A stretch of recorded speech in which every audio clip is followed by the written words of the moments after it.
Welcome to today's historical deep dive. Today, we step onto the grandest stage of the Napoleonic era, at the precipice of an empire's most audacious gamble. Was he a liberator who reshaped nations, or a tyrant whose ego consumed Europe? It's a question history still debates, often overlooking the quiet moments of decision that held the fate of millions. If you love immersive, real storytelling about ambition and downfall, hit like and subscribe. It helps us more than you know. Drop a comment with your favorite Napoleon quote or the moment that shocked you most. Let's begin. And change the way you think about history. You stand on the eastern frontier of a continent you have remade. It is June 1812, and before you stretches a host numbering over 500,000 souls. They are Frenchmen, Germans from the Confederation of the Rhine, Italians forged in the crucible of your campaigns, Poles dreaming of a resurrected homeland, Dutchmen, Swiss, even Spanish unwillingly conscripted. A staggering, vibrant kaleidoscope of uniforms and aspirations, massed along the banks of the Niemen River. This is the Grande Armée, the largest force Europe has ever seen. A mobile city poised on the edge of the Russian Empire, waiting for your signal. The air doesn't just buzz, it vibrates with anticipation. A low, continuous rumble of countless carts, forging equipment, and cannon wheels, a constant, thunderous reminder of the sheer, unimaginable scale of this undertaking. Your marshals, men like Davout, Ney, Murat, veterans of countless victories from Marengo to Austerlitz, look to you, their emperor, their son, for the signal. This is not just an army. It is a nation on the march, a testament to the logistical genius required merely to feed, equip, and move such a host, a vivid display of the absolute power you wield. For years, you have bent Europe to your will, humbled ancient empires, redrawn maps with the stroke of a pen guided by the strength of your legions. Now only Tsar Alexander I of Russia stands truly defiant, frustrating your grand design by refusing to adhere strictly enough to your continental system, that vast, complex, and ultimately self-defeating economic blockade against England, your eternal nemesis. Pride, impatience, and the intoxicating, perhaps divine, belief in your own invincibility have led you here, to this riverbank on the edge of the unknown. You feel the weight of history, not as a burden to buckle under, but as a magnificent cloak tailored perfectly for your shoulders. This moment, poised precariously between utter triumph and unimaginable catastrophe, is where the principle of overreach, fueled by boundless ambition, takes physical, terrifying form. You believe you can command not just armies in battle, but geography itself, the unforgiving seasons, and even bend the very will of men and emperors who dare to stand against you. The Niemen River is merely the first barrier.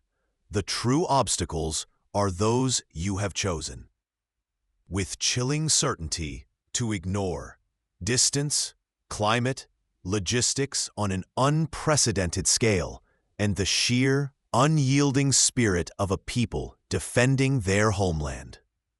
Ask yourself, was this the pinnacle of strategic brilliance, the master stroke to finally crush England? Or was it simply the moment hubris took the reins, leading the most powerful man on earth into a trap of his own making? The crossing begins. Under the cover of darkness, engineers work furiously.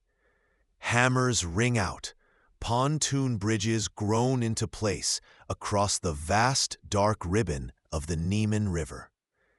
It is June 24th, 1812, and as the first pale light bleeds into the sky, the legions begin to cross. The spectacle is overwhelming, a seemingly endless river of men, horses, and steel pouring across the bridges, a human tide surging eastward into the immense, unknown territory of Russia. Regimental bands play martial tunes that echo strangely over the water. Gleaming eagles are saluted, bayonets flash in the nascent sun, and you, Napoleon, watch from a gentle hilltop. The sun is rising behind your back, casting your long shadow and the shadow of your grand army eastward, deeper into the continent. It feels less like a border crossing and more like a coronation procession, a triumphant entry into a new domain. Yet even in this moment of unparalleled power, the world whispers dissent. Omens appear, small, unsettling details you try to ignore. A black rabbit darts frantically between your horse's legs as you near the riverbank. A sudden, violent storm lashes the crossing point, scattering tents, tearing at banners, dismissed as mere trifles by a mind fixed solely on its perceived destiny. This is it, the irreversible step. Behind you lie the warnings of your most seasoned advisors, men who understood the brutal realities of distance, logistics, and the Russian winter. They spoke of a logistical nightmare on an unprecedented scale, of feeding over 500,000 men and their animals in a land that would likely retreat and burn everything before you. They invoked the lessons of history, of Swedes and Teutonic knights swallowed by this same vastness. All are swept away now, drowned out by the deafening current of your own resolve. The insight here is chilling, stark. The moment ambition becomes untethered from reality, blinded by the glare of past success, it transforms from a driving force into a destructive obsession. This is not just the invasion of a country, it is a direct challenge to the fundamental limits of power, planning, and even nature itself. You are not merely leading an army. You are pushing the boundaries of human capacity past the breaking point, convinced the sheer force of your will can overcome any obstacle. The takeaway for any student of leadership is brutally clear. True greatness knows when the pursuit of more crosses the line into self-destruction. Looking down at the endless stream of men following your shadow into the rising sun, you have just leaped over that line with unparalleled confidence. Was this the apex of strategic genius, or the catastrophic beginning of the end? The Grand Army, 500,000 strong, pushes eastward, not with the sharp shock of cavalry on sun-drenched fields, but with a grinding, endless trudge. You expected a thunderclap, a decisive battle that would shatter the Tsar's will and force a treaty on your terms, just as you had done time and again across Europe. Instead, Russia offers nothing, just distance. The armies of Barclay de Tolly and Bagration refuse to stand and fight. They melt away like mist before the dawn, retreating deeper and deeper into the interior, leaving behind only scorched earth. Villages or empty shells, wells poisoned, fields burned to stubble. The prize you chase is not cities or armies, but a mirage, forever receding over the horizon. This vastness, which you once saw as merely space to conquer, becomes your adversary's greatest weapon. Under a relentless alien sun, the dust rises in thick, choking clouds with every step of 1,000,000 boots and hooves. The heat is a physical enemy, oppressive and draining. Finding forage for the horses becomes a desperate daily scavenger hunt. Clean water, a luxury. Logistics, the invisible sinews of war, begin to snap under the strain. Disease, that silent killer often more deadly than shot or steel, starts to thin the ranks. Men who survive the hunger and thirst succumb to dysentery or typhus, their bodies left behind on the endless road. This is not war as you have mastered it, swift, decisive, glorious. This is a slow, agonizing bleed. The profound, brutal truth emerges. Your adversary is not playing by your rules. You prepared for a duel of champions, a quick, glorious joust. They chose a war of shadows and attrition, a war of space and time, leveraging their greatest asset, their own country's terrible, indifferent size. Here lies a core leadership fallacy, starkly revealed. Arrogance, born of unbroken victory, has blinded you. You were so convinced your perfect plan, a rapid advance to force a battle, would succeed, that you failed to build in the flexibility needed when reality defied expectation. Your insistence on fighting the war you want to fight, rather than adapting to the war you have, is bleeding your army dry before a single major battle is joined. This early, frustrating struggle teaches a harsh lesson.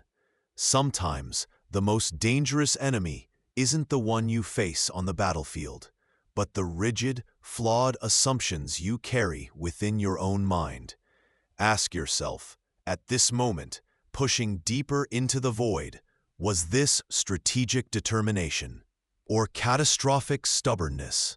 Weeks of relentless marching, a dust-choked path across endless plains, finally brings the Grande Armée to the ancient walls of Smolensk. Exhaustion gnaws at the edges of discipline, but the scent of battle, the promise of a decisive clash, stirs the old ferocity. For 2 days, the guns roar, the ground trembles as your veterans hurl themselves against the Russian lines defending the city. It is a brutal, grinding fight, house to house, street by street. The kind of close-quarters horror that drains the soul. Your soldiers fight with their characteristic fury, pushing the enemy back, step by bloody step. You achieve the objective. Smolensk is yours. But as you ride through the gates, expecting the strategic prize, shelter, supplies, a base from which to corner the retreating enemy, a chilling silence greets you, broken only by the crackle of flames. The Russians are gone. They didn't retreat in disarray. They withdrew in grim, disciplined order, having first set their own city ablaze. You find not warehouses bursting with grain, but smoking ruins. Not intact buildings for barracks, but blackened shells offering no shelter. The city you fought so hard and paid so much to take is nothing but ashes and a hollow echo of victory. This isn't conquest, it's defiance. A city sacrificed to deny you rest and resources. The Russian army, the true objective, remains intact, melting further into the vastness of the interior, dragging your army deeper and deeper into a hostile land with every step they take backward. Smolensk becomes a brutal, visceral lesson. You won the battle for the city, yes, but you lost the strategic war's purpose, the destruction of the enemy force. The enemy, meanwhile, demonstrated a chilling resolve, a willingness to scorch their own earth rather than yield it intact. For a leader, this moment is a bitter pill. You can claim the capture of Smolensk, announce it as a victory in dispatches sent back to France. But here, amidst the smoldering ruins, ego clashes violently with the objective reality. This isn't a victory. It's a costly engagement that deepened the logistical nightmare and yielded no decisive result. The reflection hits hard. Sometimes the greatest defeat isn't being routed, but achieving your immediate goal only to find that the cost renders it worthless, or that the goal itself was a distraction from the true objective. Ask yourself, is winning ground worth losing the war? What would you have felt standing amidst those ashes, the weight of tens of thousands of exhausted, hungry men behind you, and an intact enemy vanishing before you? Despite the mounting losses from disease, from desertion, and the constant, biting skirmishes along the flanks, you press on eastward. The Grand Army, once a glittering spearhead of continental power, is fraying at the edges, its strength bleeding into the vast, indifferent Russian plains. But your gaze is fixed, pulled by an almost magnetic force towards a single, distant objective: Moscow. You are convinced, with a certainty that borders on obsession, that capturing the ancient capital is the key. It is not merely a city. You believe it is the political and psychological heart of Russia, the prize that will break the Tsar's iron will and force him to terms. This belief is a lodestone, dragging you deeper into the abyss. The further you march, the more brutal the reality. Your supply lines, already impossibly long, stretch thinner with each weary mile, like a fragile thread connecting you to a distant, increasingly irrelevant Europe. Rations dwindle. Forage is scarce. The land itself seems to conspire against you. Vast, empty, offering no sustenance, no shelter, only distance. Your men, once invincible in spirit, are exhausted, their uniforms ragged, their faces gaunt. The initial fire of conquest has been replaced by a grim, desperate endurance. Yet, the vision of Moscow, shimmering on the horizon of your ambition, continues to pull you forward. It is a mirage in the endless plain, a promise of victory that recedes as you approach, yet remains undeniably real in your mind. This relentless drive towards a single fixed objective, this unwavering focus that dismisses the mounting evidence of disaster, the crumbling morale, the strategic vulnerability, the sheer impossibility of sustaining such an advance, reveals something profound and terrifying about leadership. You, Napoleon, the master of logistics, the architect of operational brilliance, have allowed yourself to become blinded by a symbol. Moscow is not the strategic heart of Russia. It is merely a place. The Tsar governs from St. Petersburg. The army can retreat indefinitely into the interior. Yet you have convinced yourself and attempted to convince your dwindling army that this one city holds the key to everything. This isn't determination anymore. It is fixation. It is stubbornness, mistaken for unwavering resolve. The insight here is stark and chilling. A leader's intense focus, the very quality that can drive armies to impossible victories, can also become a ruinous tunnel vision. When the objective shifts from a tangible strategic goal to a symbolic, almost mythical prize, operational reality dissolves. You have lost sight of the ground beneath your feet because your eyes are fixed on a point that exists primarily in your own head. The cost of this delusion is mounting exponentially. Lives, resources, the very future of your empire. Ask yourself, in your own pursuits, when does ambition transform into blind obsession? When does unwavering determination become ruinous stubbornness? What would you have done, standing in his boots, feeling the pressure of a continent's expectation, seeing that glittering symbol ahead while the ground crumbled behind you.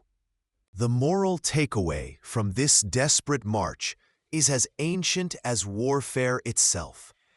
A leader's vision must be grounded, always, in the possible.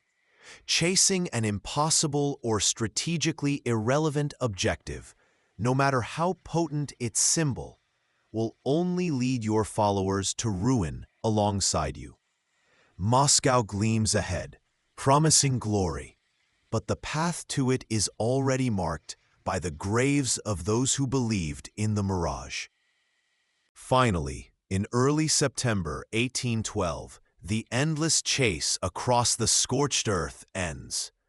Just 70 miles from Moscow, the Russian army under General Kutuzov turns to face you, planted stubbornly on ground they have chosen, Borodino.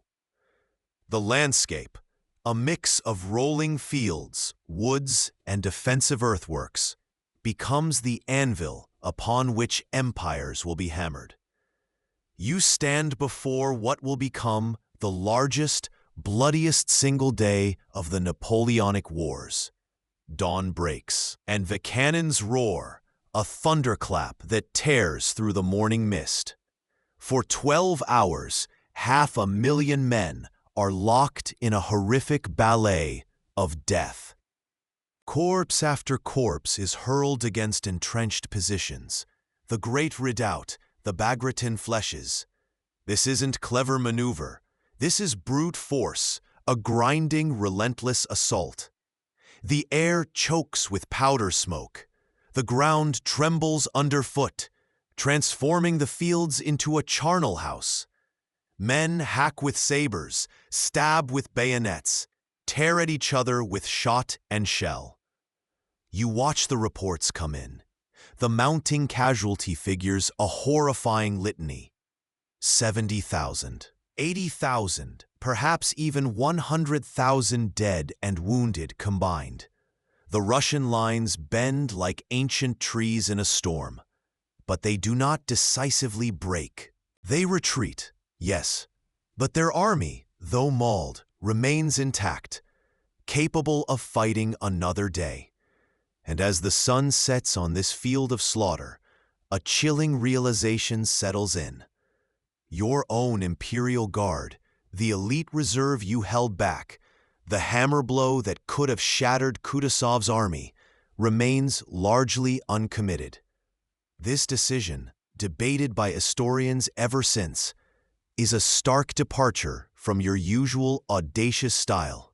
Was it a flicker of caution, a fear for the dynasty should the Guard be decimated, or a deep, perhaps subconscious, sense of the sheer weariness of your own Grande Armée after months of marching and attrition? Whatever the reason, holding back the Guard cost you the strategic annihilation you craved. Borodino is a victory. You hold the field, but it is the epitome of a Pyrrhic victory. You won the battle on the ground, but you failed to achieve the objective that mattered most, destroying the enemy's will and ability to fight. This battle forces an uncomfortable truth. Winning a battle at an unsustainable cost is often strategically worse than a tactical retreat. True leadership isn't just about winning the immediate fight. It's about weighing the cost of that victory against its actual value in the grand strategic game. You took the anvil, but you failed to break the sword. Ask yourself, was the hesitation to commit the Guard a moment of rare, perhaps misjudged prudence? Or a fatal symptom of the immense strain the campaign had placed upon you and your army? What would you have done, standing amidst the carnage of Borodino, holding the fate of an empire in your hand? The dusty road ends. Before you lies Moscow, the ancient, sprawling capital of the Tsars, the prize you have chased across 1,000 miles of burning earth and stubborn resistance. Your heart tightens. This is it, the culmination of the greatest gamble of your career. You expect fanfares, a delegation of boyars bearing the keys to the city, a formal surrender that acknowledges the inevitable triumph of the Grande Armée. Instead, you find silence. You ride through the city gates, your guard close, your weary troops trailing behind. The streets are strangely empty. Windows are shuttered, shops deserted. The bustling, chaotic heart of Russia is eerily still, like a stage where the actors have suddenly vanished before the final act. This isn't a city awaiting its conqueror. It's a city that has deliberately shed its life on the Tsar's cold, strategic orders. It's a withdrawal not of troops, but of the very people, the soul of the city, leaving you to occupy a magnificent, hollow shell. It's a welcome more profound in its emptiness than any defiant last stand could have been. You take up residence in the Kremlin, the centuries-old seat of Russian power. From its ramparts, you gaze out over the city, now technically yours, yet offering no comfort, no leverage. Your army, depleted by battles, sickness, and the sheer, soul-crushing march across boundless plains, camps around you, a tired beast occupying a beautiful, silent cage. This prize, this gleaming symbol of power you believed would break Russia's will, feels like grasping smoke. You hold the capital, but the Tsar and his army, the real source of Russian resistance, are still out there, watching, waiting, letting the vastness and the approaching winter do their work. The brutal, ironic insight is this: you conquered the symbol, not the substance. You took the throne room, but the king had already left, taking his power with him. Your reliance on the traditional leverage points of European warfare, defeat the army, take the capital, force a treaty, has failed spectacularly against an enemy willing to sacrifice the symbol to preserve the reality. Russia isn't defeated because Moscow is taken. Russia is leveraging the loss of Moscow to draw you deeper into a fatal trap. Was this merely a miscalculation of strategy, a failure to understand a different kind of war? Or was it the hubris of a man who believed his will alone could dictate the terms of surrender, even to an empire built on endurance and sacrifice? Ask yourself, what would you do, standing in the silent Kremlin, the prize in your hand feeling like ash? What is the true nature of power, and can you truly conquer a foe who refuses to play by the rules you have mastered? This entry into a deserted city, a hollow victory, reveals a fundamental truth about objectives. They must be tied to genuine leverage, not just symbolic victories. An empty throne offers no power, only the illusion of it. And illusions can be the most dangerous traps of all. Within days of your arrival, a strange haze begins to descend over the conquered capital. Smoke.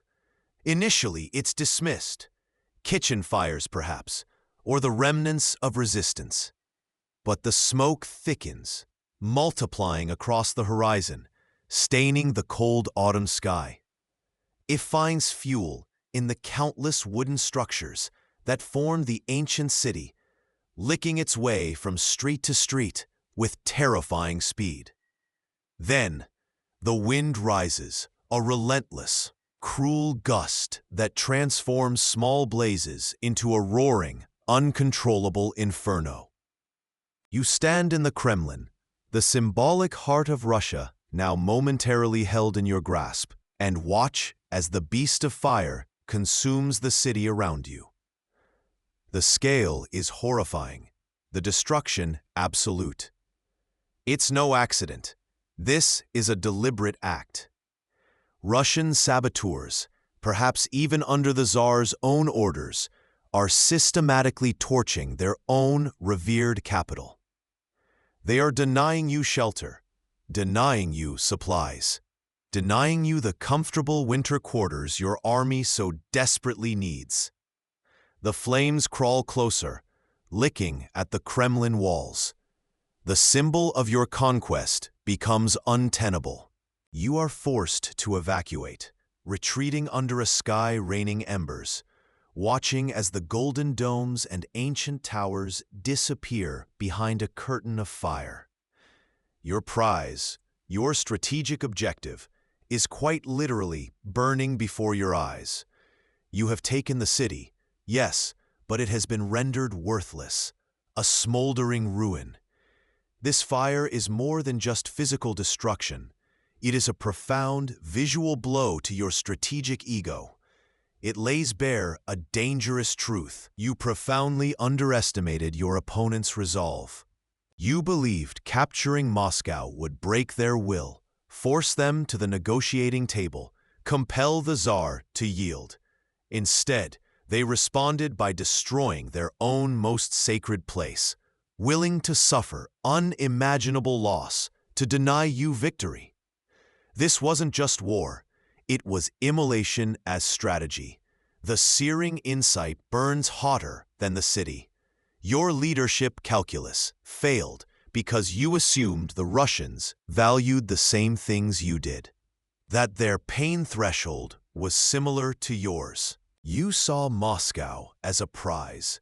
They saw it as a potential weapon in your hands, better destroyed than utilized by an invader. Their commitment to their cause, their willingness to endure unimaginable hardship and sacrifice their own capital, vastly surpassed your calculations. You were prepared to fight for it. They were prepared to burn it. What does it say about leadership when your opponent is willing to pay a price you never factored into your equations? Ask yourself, was this catastrophic misjudgment a result of brilliant ambition blinding you to reality, or simply a failure to comprehend a different, perhaps more profound, kind of national will? You believed in conquering symbols. They believed in annihilating possibilities. True will, you now understand, can burn brighter and more destructively than any conquest. You arrived expecting surrender. You found a pyre. Weeks pass in the ashes of Moscow. You walk the ruined streets, the stench of smoke and decay heavy in the air. This isn't the triumphant capital you envisioned. This is a hollow victory, a stage set for negotiation that never begins. You send riders, dispatch letters, formal messages wrapped in the language of diplomacy, attempting to coax Tsar Alexander I to the table. You wait for a courier bearing terms, for a sign of submission, for anything that will validate this occupation and allow you declare a strategic success. But from St. Petersburg, there is only an impenetrable, infuriating silence. Autumn's crisp air turns sharp, biting. Early winter arrives with cruel speed, dustings of snow hardening into icy crusts. Your army, scattered throughout the desolate city and its surrounds, begins to wither. Food is scarce, the promised supplies non-existent. Disease spreads through the ranks, a silent, relentless enemy. Desertions become rampant, soldiers melting away into the vast Russian landscape, seeking survival over glory. You, Napoleon, the master of decisive action, are paralyzed by inaction. You cannot bring yourself to admit failure, to order the retreat that logic screams is necessary. Retreat feels like surrender, and surrender is a word your ambition cannot comprehend. You cling to the belief that your mere presence in the ancient heart of Russia, occupying its sacred capital, must eventually force the Tsar's hand. It is a gambler's stubbornness, convinced the next card must be the winner. This period of waiting is perhaps the most profound illustration of denial in your career. Indecision born entirely of pride. Every day spent hoping for a peace treaty that will never arrive is a day stolen by the worsening weather. A day the Russian forces on your flanks grow stronger, bolder. Ask yourself, at what point does hope transform into dangerous self-delusion? What would you have done, trapped in a ruined city with a fading army, facing an enemy who refused to play by the rules you expected? The chilling insight of this Moscow impasse is that inaction, when faced with a situation deteriorating as rapidly as a storm gathering on the horizon, is often the most catastrophic decision of all. Your delay, rooted in the inability to accept that the grand design had failed and to pivot strategy accordingly, ensures that when you finally issue the order to move, it will be under conditions so brutal, so unforgiving, that the withdrawal becomes synonymous with disaster. The bitter lesson, etched in ice and suffering: a leader must face unpleasant realities swiftly, cutting ties with sunk costs and wishful thinking. Delaying a necessary, difficult decision out of pride guarantees only greater pain and often irreversible ruin. The silence from St. Petersburg wasn't just a lack of response, it was the sound of the trap closing. The first flakes drift down, not just snow, but the heralds of doom. Moscow, the coveted prize, now feels like a cage of ashes and ice. You have lingered too long, caught in the delusion of peace talks that never materialized, hoping against hope for Alexander's surrender. Now, mid-October, a brutal Russian winter, the general winter you dismissed as a fable, begins its merciless assault. The moment arrives, heavy and cold, the order to retreat. Your initial plan is a calculated gamble, a desperate pivot. Instead of retracing your steps across the ravaged land you scorched on the way in, you aim south. Richer provinces, untouched villages, a different route back to Smolensk. It promises salvation, supplies, survival. It is a strategic necessity, a recognition that the northern route is a graveyard already dug. But the path is blocked. At Maloyaroslavets, Russian forces, bolstered by the sheer inertia of defending their homeland, meet you. It is a brutal, close-quarters fight. House to house, street by street, the city changes hands multiple times under a hail of fire. Your guard, your veterans, fight with the ferocity of cornered wolves. By nightfall, your troops prevail. The Russians withdraw, leaving the smoking ruins of the town and piles of dead. It is a victory, technically. Your soldiers hold the field.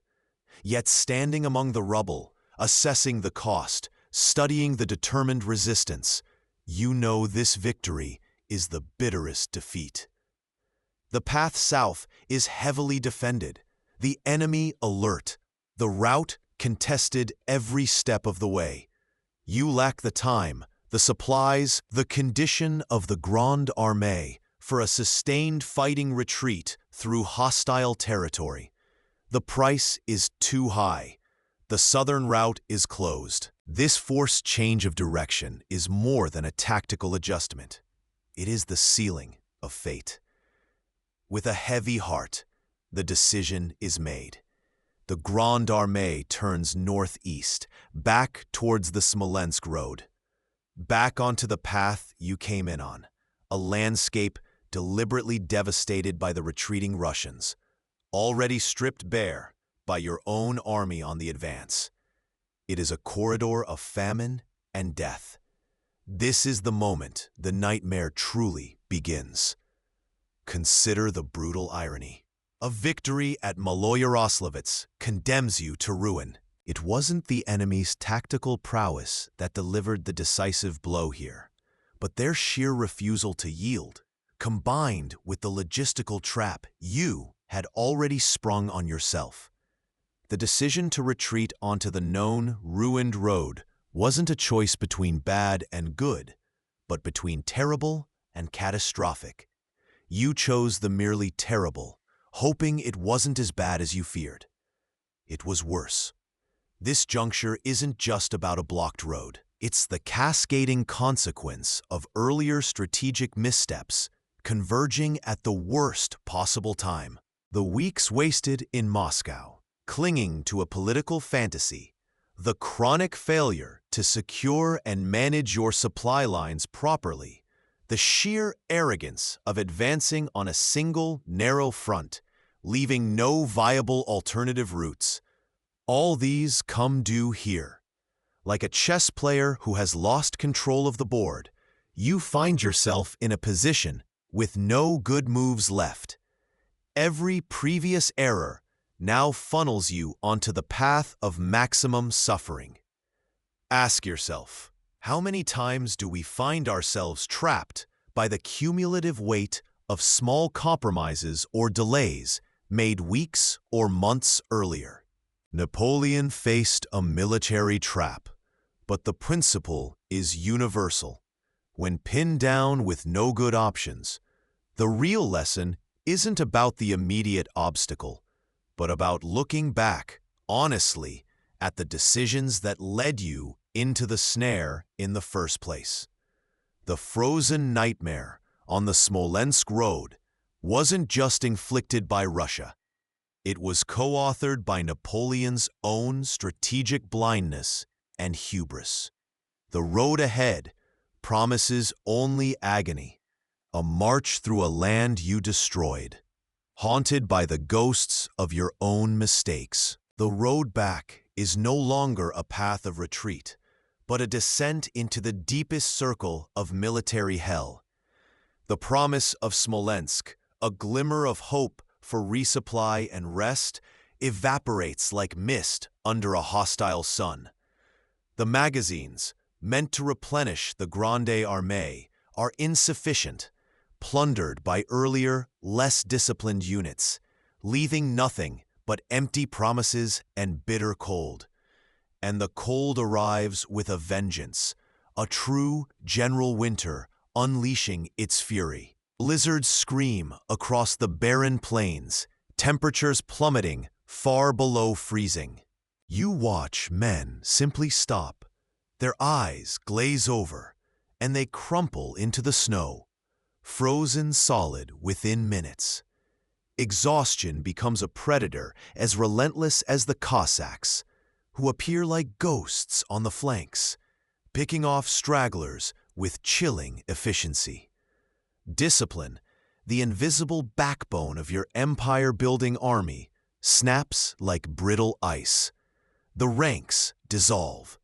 The proud columns transform into a desperate, every man for himself scramble. The carefully organized fighting force you led into Russia is gone, replaced by a shuffling, starving, freezing horde. The horses, the engine of your artillery and cavalry, die by the tens of thousands, their carcasses littering the frozen ground. With their loss goes the heavy guns, the vital baggage trains, the supplies that weren't there anyway. The road itself becomes a monument to failure, a gruesome trail marked by discarded muskets, shattered wagons, and the countless dead. A horrifying tableau of ambition frozen solid. This agonizing march is a stark, brutal lesson etched in snow and blood. It is a visceral testament to the catastrophic consequences of logistical neglect and a profound underestimation of the environment. You brought an army designed for the temperate, relatively predictable campaigns of Western and Central Europe and threw it into the face of a Russian winter without the necessary preparations, adequate clothing, proper winter shelter, reliable supply lines. The strategic brilliance, the audacious maneuvers that won you empires, met nothing against the simple, fundamental needs of human survival. You discover, with chilling clarity, that neglecting the basic welfare of your soldiers, food, warmth, rest, renders all your grand strategy utterly irrelevant. Even the most loyal, most motivated army will disintegrate under sustained, unbearable physical suffering. The ultimate leadership lesson paid for in the lives of hundreds of thousands. The well-being and basic survival of your followers are not secondary concerns. They are paramount. Ignore their fundamental needs at your peril, because their collapse will inevitably become your own. Ask yourself now, watching this nightmare unfold, when does strategic vision become blind arrogance? When does the belief in your own destiny blind you to the most fundamental realities of leading human beings? What hope remains when the very ground you retreat across is consuming the army that was your power? The bone-aching cold bites deeper now. The retreat is an open wound trailing across the frozen landscape, a winding column of suffering. Every step forward is a victory against the elements, against despair. Behind the main body, desperate rearguard actions flare up like dying embers against the overwhelming Russian pursuit. You need time, time to escape the trap, time to salvage what little is left. And that time is bought with blood. Around the icy fields near Krasnoy, the sacrifice reaches its terrible peak. Marshal Ney, the bravest of the brave, finds himself isolated, surrounded, facing forces that dwarf his ragged command. Logic dictates surrender. Survival screams retreat. But Ney embodies a loyalty forged in 1,000 battles under your eagles. He fights. He leads incredible, almost suicidal stands against the Russian tide, a defiant rock in a disintegrating sea. His actions are legend in the making, holding ground against impossible odds, executing daring river crossings under fire, constantly harassing the enemy to shield the retreating remnants. This isn't just soldiering, it's devotion. These men, reduced to phantoms by starvation and cold, still fight with a ferocity that defies explanation. Why? For glory that is gone? For homes they might never see again? Or simply for the man who led them to the precipice? Ney's stand and the stands of countless unnamed soldiers around Krasnoy highlight a profound, terrifying truth about leadership. It's not merely about strategy boards and grand pronouncements. It's about the unseen currents of loyalty, duty, and sheer, raw courage you can inspire in others, even when your grand design has collapsed into ruin. Yet, look closer at the frozen faces, the fallen bodies. This loyalty comes at an immense, unbearable human cost. Each desperate stand around Krasnoy further depletes the few organized units left, burning the last reserves of courage and life. These sacrifices by precious hours, maybe a day. But for what? To delay the inevitable end of this disastrous campaign?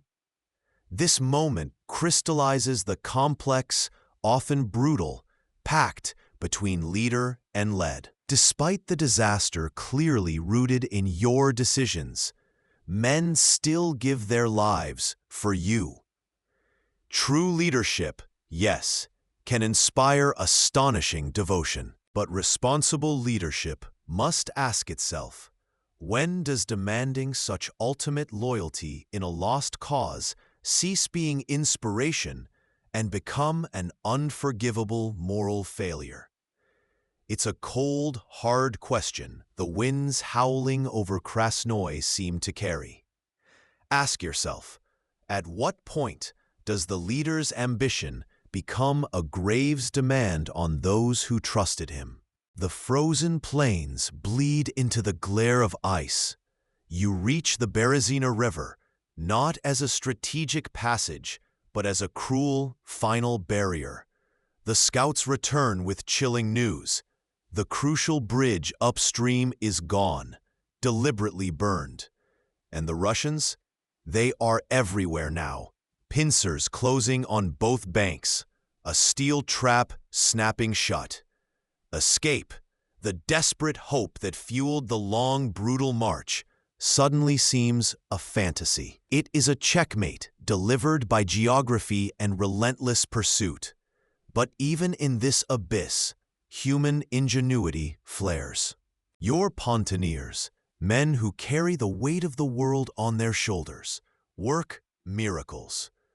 Under relentless artillery fire, in icy water, they begin to build.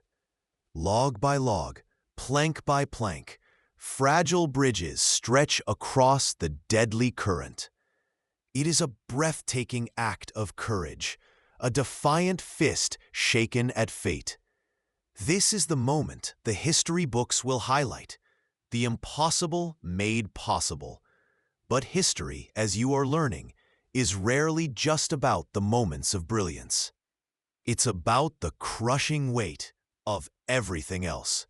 The crossing begins and quickly descends into a nightmare. Soldiers, civilian followers, baggage trains, everyone surges towards the narrow spans. The riverbanks become a scene of utter pandemonium, a human tide driven by terror. The bridges groan, they splinter, they collapse under the crush. Men, horses, wagons plunge into the freezing water. The air is filled with the screams of the drowning, the crackle of ice, and the incessant thunder of Russian cannons methodically tearing apart the trapped mass.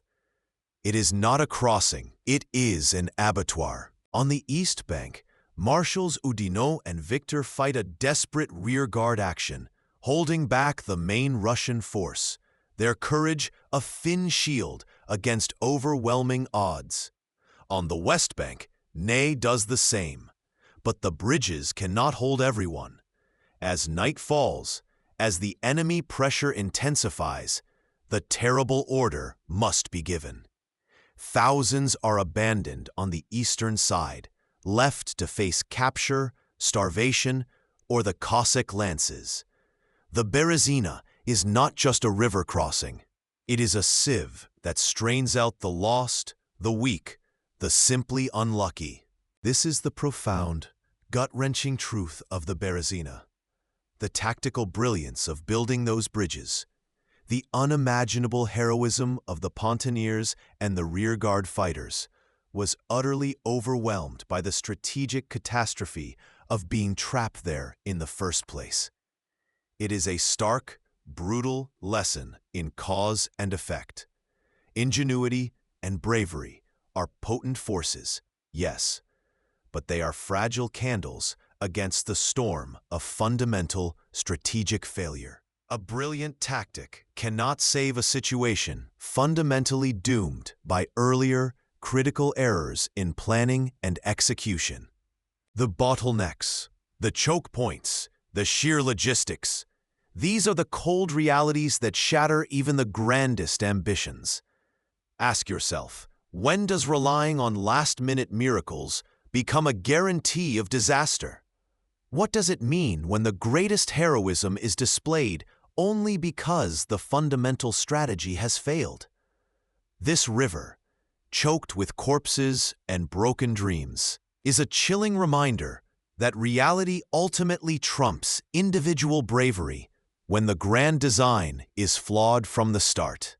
The skeletal remains of the Grande Armée claw their way westward, a phantom parade of suffering against the unforgiving canvas of the Russian winter. Limbs are blackened by frostbite. Eyes are hollowed pits reflecting only the glare of the snow. And the biting wind carries not the drums of victory, but the groans of the dying. You walk among them, a ghost yourself in this landscape of desolation. seeing the wreckage of an empire built on fire and blood, now dissolving in ice and despair. Every frozen corpse is a monument to a miscalculation. Every starving man, a question mark against your claim to invincibility. This isn't glory. It's the long, slow death of a dream. At Smorgoni, on the 5th of December, the ice in your veins is colder than the Russian air. A decision crystallizes, stark and brutal in its logic. You summon your marshals, a grim, frost-bitten assembly, and issue the command that will echo through history as both strategic necessity and profound betrayal. Command is handed to Murat, the flamboyant cavalryman now tasked with overseeing this retreat into oblivion. For you, the sleigh awaits, a symbol of escape, a carriage pulling you away from the agony you authored. Your stated purpose is rational, undeniable. You must return to Paris. New armies must be raised, the shattered remnants replaced, defenses shored up against the inevitable coalition that the news of this catastrophe will forge against you. The empire hangs by a thread, and only you can retie the knot in Paris. But the men left behind, see something else. They see the emperor, the petit caporal who shared their hardships, who swore he would lead them to glory, stepping into warmth while they freeze. The architect of their ruin abandoning his creation in its dying throes. This departure, however politically sound, however essential for the long-term survival of the regime, feels like a desertion of the soldiers. It is the throne prioritized over the troops. The crown deemed more important than the lives sacrificed for it. The insight here is stark.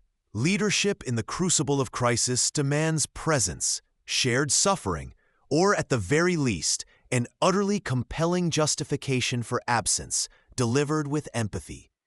Your rational decision, devoid of that shared burden or sufficient explanation to the suffering ranks, didn't just break ranks, it shattered the fundamental bond of trust.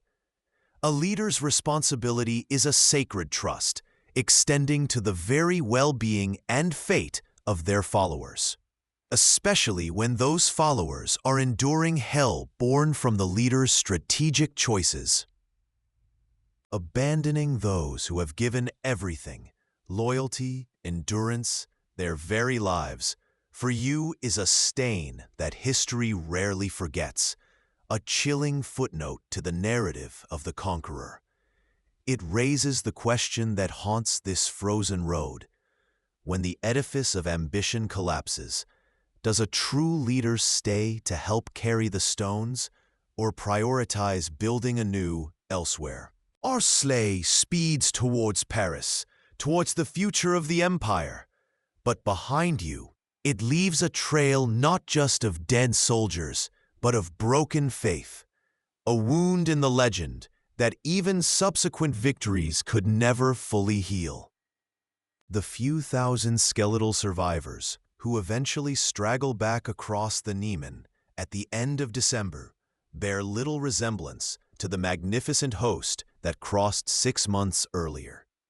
They are ghosts, wrapped in rags and frost-bitten skin, haunted by the empty, frozen landscape they have escaped.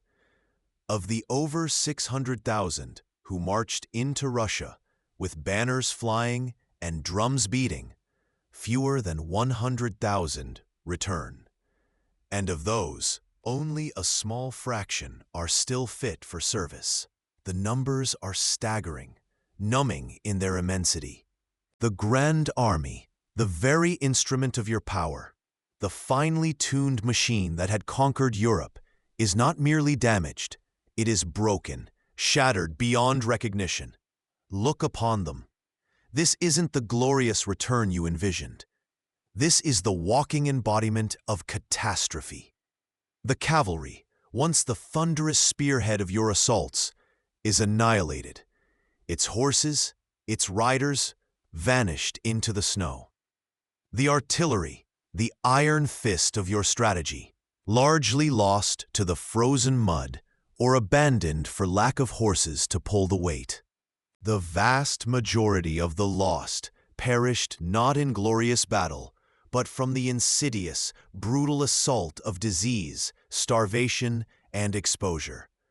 They were consumed by the empty land, swallowed by the elements, a chilling testament to an enemy far more formidable than any army.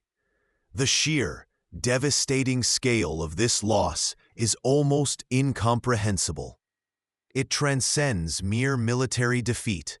It is the ultimate, brutal consequence of unchecked ambition and catastrophic miscalculation laid bare. You gambled everything.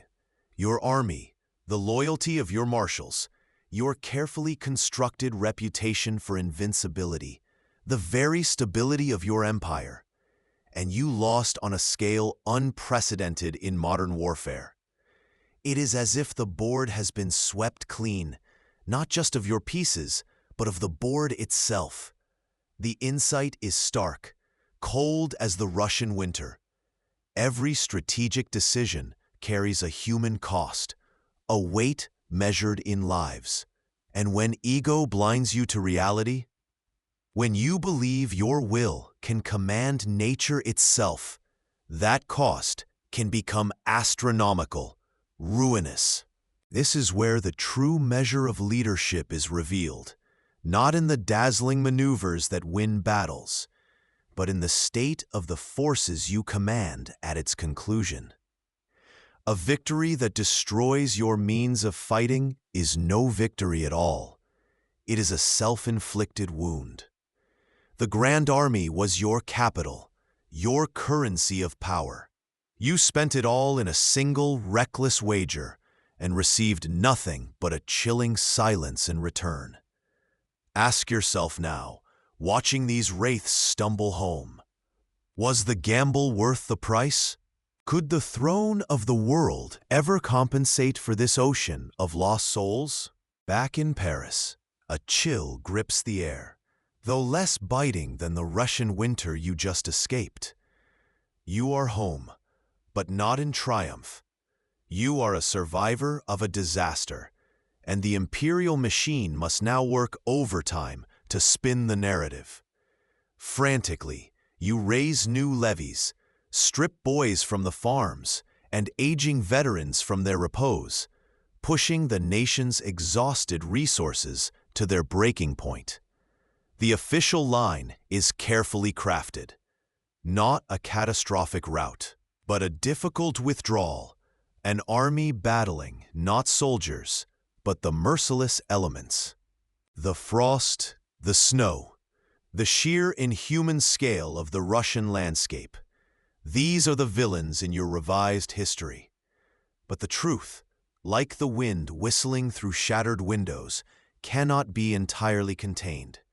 Echoes of 1812 reverberate across Europe, carried by the few frost-bitten survivors, by diplomatic whispers, by the sheer, undeniable silence from an army that simply isn't there anymore. The aura of invincibility, so painstakingly built over years of dazzling victories at Austerlitz and Jena, lies shattered like ice on a frozen lake. For so long, your name alone was a weapon, striking fear into the hearts of kings. Now, it carries the scent of vulnerability. Your enemies, those old dynasties you humbled, and those new nations chafing under your yoke, sense this weakness. They stir, like predators scenting blood in the water. Prussia, once a defeated vassal, begins to eye its borders with defiance. Austria, your reluctant ally and source of your empress, watches and calculates. Russia, though devastated, is unbowed and pursuing. The principle of overreach, the strategic sin of biting off more than the empire could chew, has exacted its terrible price. The dream of a continent united, or at least dominated, under your eagles has not just stalled, it has frozen solid in the endless snows of the East. Look back.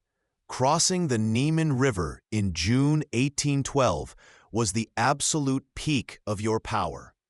An army of nearly 700,000, the largest Europe had ever seen, streamed into Russia, a river of steel and ambition, promising swift, decisive victory. It felt, for that brief, golden moment, like absolute control over destiny. Recrossing that same river months later, or having the few skeletal remnants of your grand army do so, marked an irreversible decline. It was a symbolic crossing from the zenith to the abyss. The crushing insight is this: momentum, even for the most powerful leader, can shift dramatically and with terrifying speed when a critical error is made at the height of power. The forces you believed you commanded implicitly, the loyalty of armies, the obedience of nations, the very currents of destiny, proved far less predictable than you imagined. When confronted by a determined enemy refusing to play by your rules, and the unforgiving, indifferent reality of nature, hubris blinds you to the fragility of your position. You thought you commanded the chessboard, but failed to notice the board itself was made of ice, and it was melting. Even the most powerful empire is only as strong as the foundation of its planning and the limits of its leader's judgment. Ask yourself, did you truly command fate, or were you simply surfing a wave of luck until it finally crashed? You stand on the precipice of the impossible. The Grand Army, 600,000 strong, a polyglot tide of nations and loyalties, bound by your iron will, prepares to cross the Niemen. Your gaze is fixed not on defensive lines or entrenched positions, but on the vast, unyielding expanse of Mother Russia. You set out to compel a czar, to force him back into line, to finally strangle Britain by dominating the continent utterly. But this is not just strategy. This is a personal crusade against the last significant obstacle to your absolute dominion. You believe your will is strong enough to master space, time, and distance itself. You believe circumstances bend to you. The march begins. It is magnificent in scale, terrifying in its logistical demands. Imagine the sheer sound of it. Hundreds of thousands of boots, the rumble of cannon, the neighing of countless horses, the babble of dozens of languages. Yet, almost immediately, the vastness bites back. Supplies dwindle over the endless plains. Disease, desertion, and exhaustion begin to thin the ranks before a single major battle is even fought. This is not campaigning as you know it. This is swallowing a continent whole, and you are beginning to choke. The Tsar's strategy is maddeningly simple, yet brutally effective. Retreat. He denies you the decisive battle you crave, luring you deeper into the interior, stretching your supply lines until they are gossamer threads. Borodino is a bloodbath, perhaps the most savage single day of battle the world has seen. But it is not annihilating. The Russian army survives, wounded but intact.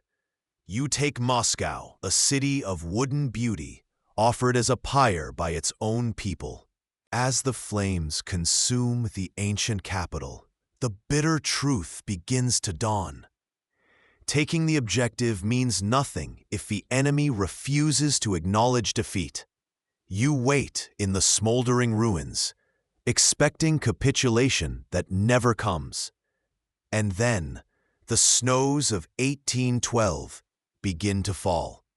The winter descends not as a tactical challenge, but as history's unappealable verdict on unbound ambition. The retreat becomes an epic of suffering, a frozen nightmare of starvation, frostbite, and relentless Cossack harassment. The Grand Army, forged in the crucible of countless victories, dissolves into a ragged, spectral procession. You could master battlefields, anticipating enemy movements with uncanny precision, deploying forces with genius. But you could not master the infinite patience of the Russian land, the unbending will of a people defending their existence, or the pitiless indifference of winter. The story of 1812 is more than just a military disaster. It is a timeless, chilling parable. It speaks to every leader, every striver, every empire that believes its will is absolute, that its genius is unassailable. It asks, are you pursuing a goal because it is strategically sound and achievable, or because your ego demands its conquest? Are you listening to the cautious counsel of experts, or are you surrounded only by yes-men too afraid to speak truth to power? Are you meticulously preparing for the worst-case scenario, or are you banking on miraculous luck and the sheer force of your personality? The frost-bitten ghosts of the Grande Armée whisper across 2 centuries, a stark, unforgettable reminder that even the greatest can fall, catastrophically, when ambition outruns wisdom, when the pursuit of everything leads inexorably to the loss of all. What impossible Moscow are modern leaders chasing today, ignoring the gathering storms of reality? History does not repeat, but it rhymes with devastating accuracy. The principle remains immutable. Neglecting reality in the blind pursuit of glory leads to ruin. You may conquer nations, but you cannot conquer nature, or the unbreakable will of those fighting for their survival. In the end, facing the irreversible, soul-crushing consequences of Russia as your empire begins its final, agonizing unraveling, you might have reflected on your own words. Words that once embodied absolute, arrogant power, but now ring with the most profound, tragic irony. Circumstances? I make circumstances. Ah, the snows retreat, but the scars remain, etched onto the landscape of Europe and into the very soul of an empire. The retreat from Russia wasn't just a military defeat. It was a moral and existential wound from which you and your dominion would never fully recover. It exposed the fatal flaw in your genius, a supreme confidence that, when untethered from reality and tempered by humility, curdled into ruinous hubris. You saw obstacles as mere inconveniences to be swept away by the force of your will, failing to grasp that some forces, geography, climate, a nation's collective resolve, are simply beyond mastery, even for a mind like yours. This is the ultimate lesson whispered by the wind over the Borodino fields and the Berezina ice. Power, however absolute, however brilliantly wielded on the battlefield, cannot create its own reality. It must operate within the constraints of the world as it is, not as the powerful wish it to be. True wisdom, history teaches us, lies not in bending everything to your will, but in understanding what cannot be bent and adapting. It lies in recognizing the limits of even the most extraordinary ambition. When we study lives like Napoleon's with honesty, stripping away the layers of myth and propaganda, we gain not just facts about the past, but potential wisdom for the present. We see the universal human drama of aspiration and limitation, of vision and blind spots. We learn about the intoxicating allure of power and its capacity to isolate a leader in an echo chamber of their own making. We see how the very qualities that propel someone to the heights, decisiveness, confidence, and unwavering belief in their own judgment, can, unchecked, become the architects of their downfall. The legacy of Napoleon isn't just the maps redrawn or the laws codified. It's also this profound, cautionary tale.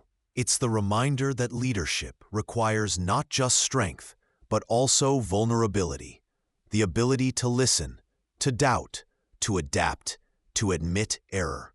It's the understanding that the world is a complex system, not a simple chessboard where pieces move solely at the will of the player.